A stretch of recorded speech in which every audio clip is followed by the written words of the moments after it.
On the show with me today, I'm in conversation with fellow actor Tahir Raj Bhasin.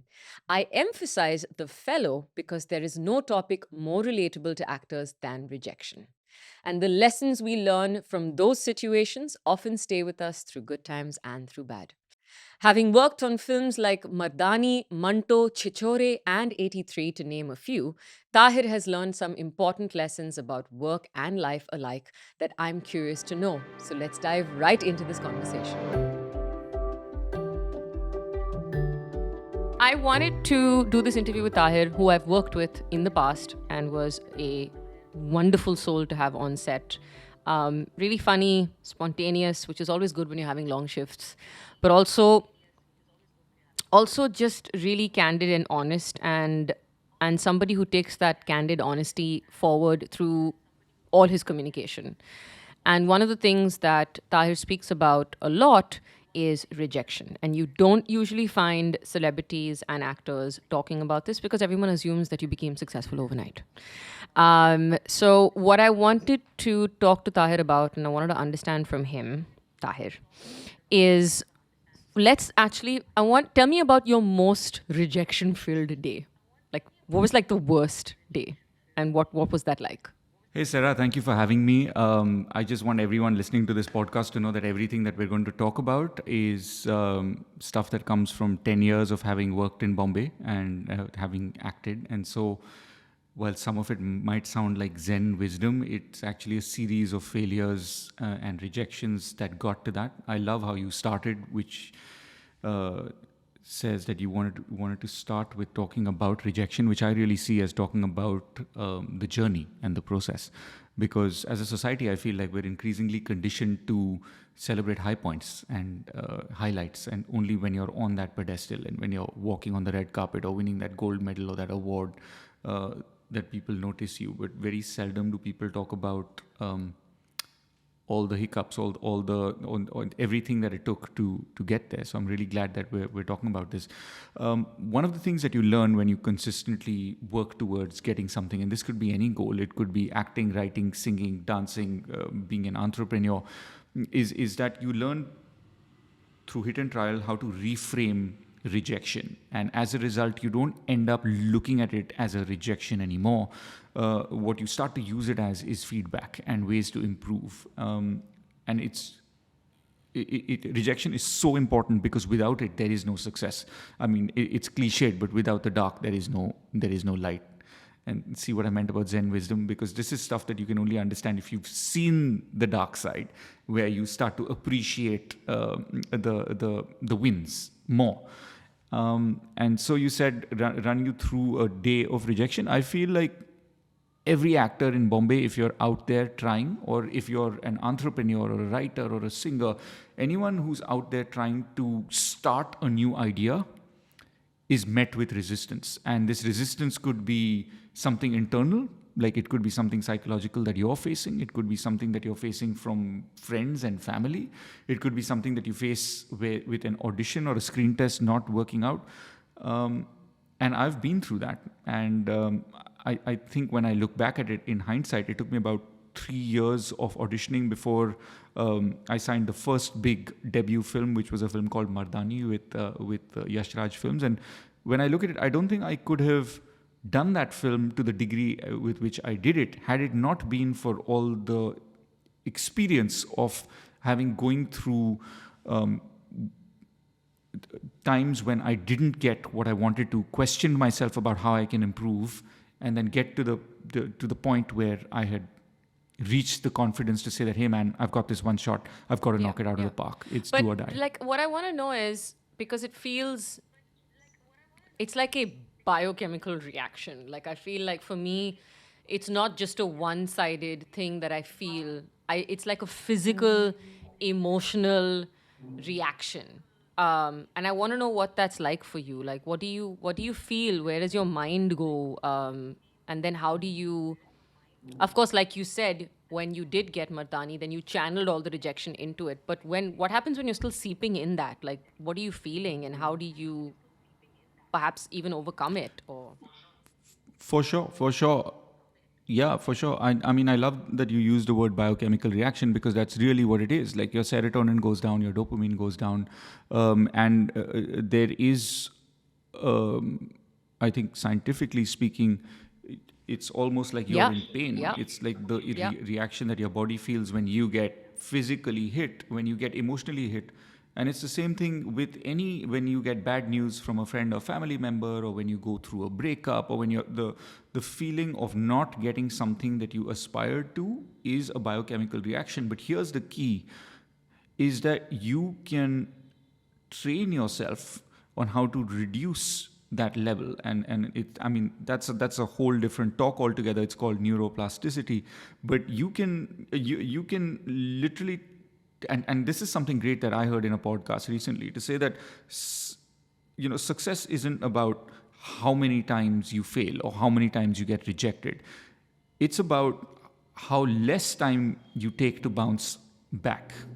And I thought that was so powerful because everybody goes through times when they're told that you can't get this or you can't do this, or and not see that as never, except and see that as a not now, not at the moment, and that it's temporary.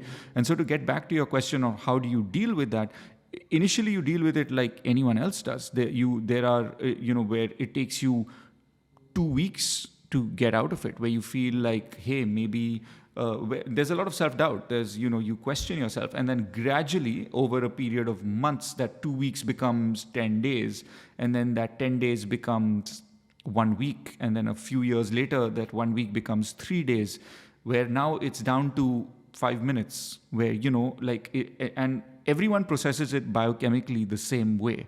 And there's this fabulous example that we were given in class, which I'll run you through. It'll take about a minute, but think about like a multimillionaire, right, who's got like tons invested in the stock market, and then you've got someone who is on a farm, and they've got five cattle. They've got five sheep, and the stock market crashes, and this multimillionaire loses like $100 million or crores of rupees, and there's a flood, and two sheep die for the farmer. The biochemical reaction of loss for both of those people, the guy who lost $200 million out of his 500 million, and the farmer who lost two sheep out of five, is similar, if not the same, is because they're looking at it in relation to what they had.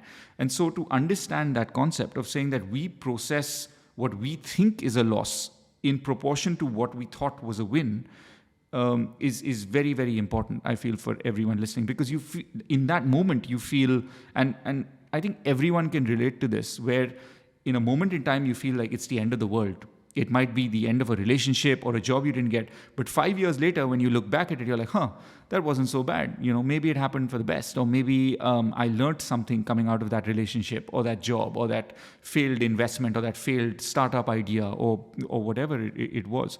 And so to reframe your rejection as something that you can learn from is something that I learned with time. And I did come from 2 weeks of just, oh my God, things are never going to change. This rejection is the end of the world, to now just taking it as like, okay, that's another one. Let's hit the road running for the next challenge. That's amazing. And I love how well versed you are with everything that you spoke about. You've clearly done a lot of reading about it. And this is something that I talk about a lot.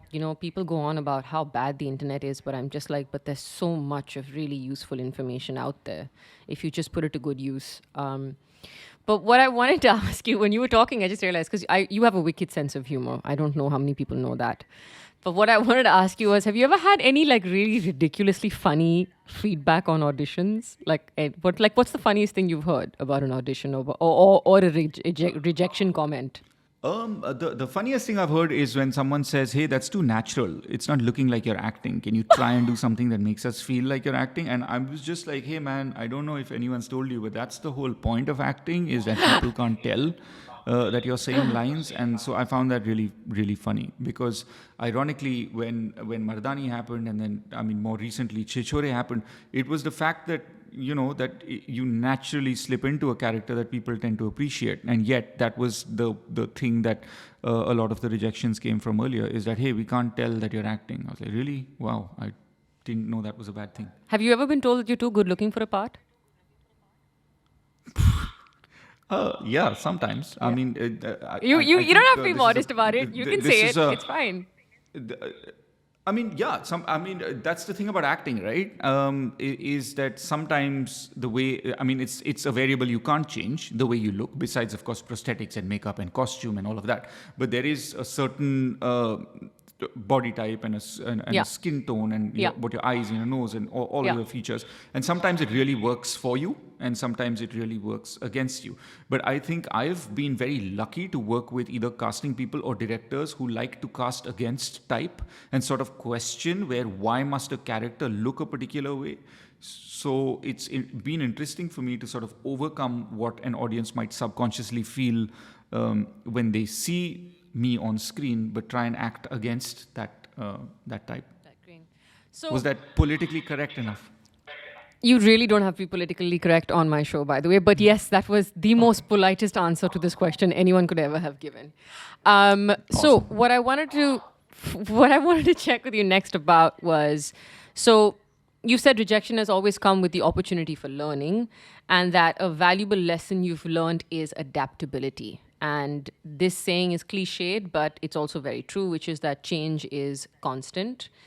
And I think that this is something that you probably have learned from childhood, with your father being a pilot in the Indian Air Force. And I want to understand from you what that was like, and how the values of this theme of the change is constant then had an impact on your life as an actor, or just on your life in general. Sure, all of that, all of those pearls of wisdom come in hindsight, because at the time you're just a child who is being told. For those of you who don't know, when you're from a defense family, you move house every 2 years, and this is pre-internet. So that means every 2 years, all the friends that you made, all the locality that you were in, so you lose all of that. It literally is like one day you come back from school, and your entire house is in boxes, because you're now moving to a new city and you have no idea what local language they're going to speak there, what kind of school it's going to be, and this is pre-Facebook, so whether you're ever going to speak to the people who you're really good friends with, and as you get older, whether the girlfriend or the girl who is in class you're ever going to see again. And so it at the time feels like heartbreak. But what you learn in hindsight is that it very quickly gets you to blend into whatever the new scenario is. And you want to make friends because you want to be the guy that other people get on with really fast. And that, as a life skill, I feel in hindsight, is really valuable, both to survive when you move to a new city, because I'm not from Bombay, where you have to enter a meeting and make an impression in a very short amount of time, or when you're playing a character where you have to get into the skin of someone who's not really you. And in a philosophical way of speaking, I've been acting my whole life without knowing it. I mean, we all are, whether we're conscious of it or not. But this is just a little more like your set literally changes every 2 years. So do the characters, the supporting cast around you. And so subconsciously, I think I picked up a lot on that. Also, it helped a lot with the Hindi, because a lot of the postings were in Madhya Pradesh or UP, and so language and understanding what an audience all over the country really appreciates and understands, and the kind of stories that everyone relates to, is something that I really picked up. But change is constant, and it's hard regardless. It's something that we're all learning because of the past 2 years, is that a lot of things around us have changed. And it feeds into that, just to be grateful. So I think gratitude for the present is something that I really came out of that childhood. That actually leads me to my next question, because I think that clearly these are your values, because you naturally sort of bring them to light, and you've naturally gone into what I was going to ask you about, is about being grounded and grateful. But before I go there, you said something interesting, and that made me think about the fact that do you feel that you learned how to be detached also from your early childhood? Because I feel like I needed to learn how to get detached from the outcome of an audition. And I just wanted to know if that's something that, because I feel like doing your best and then detaching from the outcome is very important. Yeah, that's a really interesting question, and no one's picked up on that. I guess what I told you was the positive aspect, but to an extent, what comes with it is not only detached from a situation, but you can also detach from people really quickly. Now, that can be either a superpower or it could be something negative. So, it's something that I've had to work on where you don't just detach from someone or something for the sake of it, but it does come in handy if you're a freelancer, because what happens if you're a freelance artist or an entrepreneur is that you get really committed to an idea for a very short amount of time, but when your work on it is done, you need to move on to something else. It's very human when you've nurtured something to want to try and hold on to that and try and constantly check up on how it's doing and be very attached to what the outcome is. But in our line of work, it's also unhealthy. It's almost like I like to try and maintain a 30-70 balance. When once I'm out of it, I still want to be 30% sort of attached to how's it going, how's it looking, how's it shaping up, what are people going to be saying about it, and all of that. But 70% of you is really got to be focusing on either what's going on in your life right now, or personal wise, or work wise, what's coming up. Yeah, yeah. Cool. So I was going to move on to talking about being grounded and grateful um, alongside being ambitious, which I think is a particularly interesting mix because you can get, I don't know about you, but I did an episode about this actually where I talk about having the overachiever syndrome, right? Because I wanted to always be on top of things and I wanted to be the best and I expected it to come. Sometimes I would expect it to come naturally, and if it didn't come naturally, then I would end up pressurizing myself to another level. But yeah, I just want you to talk about the groundedness and the gratefulness and just what it means to you, and if there are any practices that you have to maintain your ground. Because you are, like I've said this before, I've worked with you, and there is, for all intents and purposes, you are a star. But there is a certain undeniable grounded aspect to you, which I find very attractive and very human. And I want to know how you keep that. For sure. I mean, it's got a lot to do, first of all, with the kind of people who I've worked with. So a lot of the films who I've done, I've worked with John Abraham, who's a lot like that. Like he's a bona fide star, but also so grounded in how he started. I've worked with Nawazuddin Siddiqui, who's a lot like that as well. And that's I mean, when I think about it, just as I'm speaking, it's a great combination of the physical discipline that John has and the acting discipline that Nawaz has. And if I may, I try and sort of combine both of those and try and sort of inculcate it. But here's the thing, I think being grounded comes with being open to the idea of being vulnerable at times. And by vulnerable, I don't mean in any way being weak, because one of my favorite phrases is be kind, but also take no shit. You know, and it's so important to maintain that balance. And why I say vulnerable is because to be grounded means to acknowledge the fact that a lot of things had to fall in place for you to be where you are at the moment, at this very moment in time. You know, of just doing this podcast with Sarah Jane, and the work that I've done before this, the work that I'm going to do after this. And it's a certain amount of gratitude that comes from that, and not believing that, hey man, I am the sole person and thing that was responsible for making all of this happen. Of course, the effort and the goal setting and the type A personality that you described all goes into it.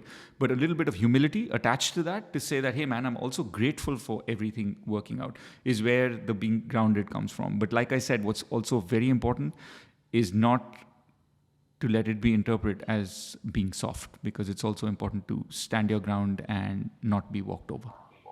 But what do you do? Like, do you have a practice? Do you, I mean, I can go to my usual go-tos, which is affirmations and meditations, or even working out, or, but do you have a set practice that helps you give yourself a gentle reminder? Meditations for sure. They would have to be guided meditations, which I would normally do with headphones just like these on. And also because I don't think I have the focus yet to do meditations without an audio guide. I would really recommend it to people who are just starting off. There are tons of apps out there that help you get into the process, and it's it's called a gratitude list, where if you've got 5 minutes at the start of your day or 5 minutes at the end, you just think about and this could be very small things. Like it could just be, hey, I had a great breakfast this morning, or I met a friend for coffee, or I had a great phone conversation with a friend. And I think if anything, the past 2 years have sort of reminded us that it's the small things that keep us going. So it's those two things, I think: meditation and just being grateful for the small things, and actually not just thinking about it, but actually putting it down, pen and paper. Yeah. Yeah. Another thing that you do that I know you take quite seriously is time to disconnect and time to travel. I remember you did that just after we shot for Timeout, and I think you've probably done it for other projects as well. And that's something that I want you to just talk a little bit and speak a little bit into, because I feel like we're in this hyper overdrive of hustle culture. And again, it's got its pros. I'm overtly ambitious, as I said, so much that I want to do and stuff. But I also have I've always valued the importance of time off and disconnecting. So I want to know what that's like for you, how you learned the importance of it, or was it something that was always important to you? And what do you do when you're sort of taking this time off? For sure. First of all, like, just to define what time off is, because I've also discovered this gradually, just like you, because like I'm sort of goal driven or driven towards a project. If I've ticked off something that I've accomplished, I'd like to take time off to sort of enjoy the thought that that's a job well done, and also to reset for the next one. What doesn't work for me, which did when I started traveling when I was a teenager, is when I can just travel for the sake of traveling. Or what I discovered during the lockdown, I was very lucky to be shooting in Ladakh and Manali when the second lockdown hit. And I had the choice of whether I wanted to come back from there once the lockdown hit, and I decided to stay back on a farm stay. And it was a beautiful farm, and it was green, and I was blessed to be able to walk out into a garden, and there were dogs, these beautiful, like there was a Siberian husky, and there was a golden retriever. And I was there for 2 months. But after about a month and a half, I started to realize that it didn't feel like a getaway anymore. My mind was very aware what the rest of the world was going through, what my friends and family were going through, also the fact that there was work that was pending. And although the pandemic is an extreme example, but the reason I'm trying to say this is because people feel like just disconnecting for the sake of disconnecting is going to get you instantly creative, or just like travel culture for the sake of being hashtag wanderlust is going to work miracles in your life. I like to travel as a form of self-introspection, as a form of meditation, as a form of getting out and discovering a new aspect of yourself. And sometimes that means going out there and going to a new place. Sometimes it can just be going back to an old familiar place. And definitely solo travel over large groups any day. Okay. Well, I'm going to end this interview with this question. And it was meant to be like, because, I feel like when you sort of give away, like you said, Gyan, and you were talking about sort of sounding really philosophical and stuff, people listen to it and they sort of, it maybe sinks in. But I find that people respond really well to things that they can actionably do. So, your one go-to tool for a moment of rejection, what would it be? Can I give you 3 instead of 1? Yeah. Okay, let's do this. So, this is something that I learned after I had emotionally and mentally committed to acting. And you can apply this to any field that you're in, whether it's creative or otherwise. I feel like when you're an actor, you're not committing to the profession, you're committing to the lifestyle. And so, if a certain degree of uncertainty is not something that you can handle, or a certain degree of rejection or a certain degree of judgment is not something that you can imbibe, deal with, and then process positively, that's something you've got to work on. So my first thing would be, you've got to commit to the process, and your process has got to be, how do you channel that? Like, do you channel that positively into a great workout, or do you channel that negatively into drugs, or like indulgent eating? So commit to your process, like find your positive way to channel whatever that is. My second one would be something we've spoken of, would be gratitude. Sometimes it's being grateful for the smallest things that can get you out of like the biggest shitholes, man. Like, you can even if you like appreciate, like, for lack, I mean, for a cliched example, a great sunrise or a sunset that you saw, and the fact that you breathed clean air for the day, that can, every day consistently done over 21 days, can just completely shift your mindset on how you process the most negative things. Quickly, before you say number 3, I just wanted to say something to Yes. everybody listening, that a gratitude practice works like filling your bank account, so that on a rainy day when you need that reserve, it's there. So it's exactly like what you said. So the gratitude practice will reveal its benefits on the day that you are having a bad day. So you could be doing this gratitude practice blindly and feeling that it's not really having an effect. But the day you have a bad day, or the day you've got a rejection, suddenly this gratitude practice will come into use because you filled your bank, and then it will deplete again because you've used your reserves, and then it is your job to fill it up again. So it's just literally just hit repeat on a gratitude practice. But that's all I wanted to say. What is your number 3? No, I mean, and just to add to that, that's a great point, because I feel like there is again so much of um, think positive culture or be grateful sort of culture. That doesn't necessarily mean that you're just in the completely in denial of the facts that are before you, and just like grateful for the small things and ignoring the big things. Positive thinking doesn't mean always be positive. Positive thinking means, despite the negative circumstances around you, you get up and take action, hoping for a better positive and visualizing that positivity. And I think that's really important. You can't just have a vision board and do nothing about it, or have a list of things to be grateful for and not want to take action. Taking action despite the odds is what will determine whether you're successful or not. Because if I was facing a day of massive rejection, and as I mentioned earlier in this podcast, feeling bad about it in the initial years for 12 days, on the 13th day, I would get up and I would take action. And it's that getting up on the 13th day that gradually became the 10th day, the 7th day, the 1 day, the 1 hour, the 6th minute, is what differentiates, quote unquote, the winners from the not winners. So it's just, it's just. That's so beautifully said. That's exactly what it is. But I must ask you, what is number 3, or have I made you forget it?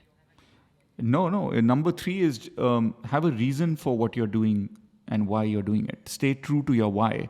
And your why can't be because, and your why cannot be because I want to be rich and famous. That might be the outcome of what you do. Or because I want to be be very Chris successful. Hemsworth. Yeah, or that. It might ultimately end up being the result of what you do. You might become a very successful lawyer, or a banker, or an entrepreneur, or an actor. But if that's your why, you will constantly find yourself comparing yourself to the more famous person, the more rich person, the more glamorous person. If your why instead is rooted into a cause that fulfills you, and you constantly remind yourself that, it'll just act as a great guide to all of your decisions going ahead. Yeah. So an example of that for everybody listening, I've actually spoken about this in one of my shorter episodes, which is called The Mystery of Motivation, where I talk about really how important it is to define your why. And I think, if I remember correctly, the example I gave, or I don't remember, but I'll give another example, is, why did I want to have multiple revenue streams? Because a lot of people are like, why are you doing so many things with your life? Why can't you just pick one and stick to one? And I'm like, okay, I want multiple revenue streams because I want to be financially independent forever. That's pretty much it. And that's my why. So it's not I want to be rich, or I want to be famous, or I want, like, so for example, why do I want to be Why do I want to have more followers on Instagram? I want to have more followers on Instagram because I want to be able to expand my impact on people. That's my why with the work that I do. Yeah. So, Yeah. so it's very important to define your why. But with that, we have come to the end of our interview. And like I said, for everybody listening, this is attempt number 3, which has been successful, which means we have broken a otherwise lurking jinx. But thank you for your time, Tahir. That is awesome, Sarah. And I loved watching your almost shocked expression at all the wisdom that poured out of my chat. You were I'm like, so I not had used no to it. idea this guy could talk. Yeah, I know. I'm Like, so not yeah, but I felt like this was one of the topics where if I switched between like the normal goofy witty self that you spoke of earlier in this podcast and this, but I feel like also having a sense of humor would probably be my number 4 if there was a number 4. Like you can gotta keep absolutely it have a light. number 4 because you absolutely have Yeah. an impeccable sense of humor. I remember being Yeah. in when we were doing timeout, everybody who's listening. So when we were doing timeout and I was sharing a vanity van with, yes, I said sharing, with Tahir, and we had a door between us, and I would hear Tahir playing his music on that side, and then sometimes I'd be playing mine. I will admit that his music was way better, but every now and then I'd call out to him, and he'd crack a joke, and I'd just burst out laughing every single time. I won't indulge you with what the joke is; it might be a bit too obscene, but they were always very, very funny. So thank you for that, and thank you for this. Well, would you look at that? That big scary monster called rejection doesn't seem as big and scary anymore. So it's basically in our hands to take actionable steps to turn that dark cloud into a rainbow of opportunity. As Tahir said, success isn't about how many times you fail or how many times you get rejected. It's about how you bounce back from it. The way we channel our rejection could be what makes us or what breaks us in the long run. So we might as well make something good come out of a rainy day. And to keep up with Tahir and maybe get a glimpse of his famous gyan, check out our show notes to see where you can follow him. And for more feel-good vibes, head to Figoco, that's Fegoco on Instagram.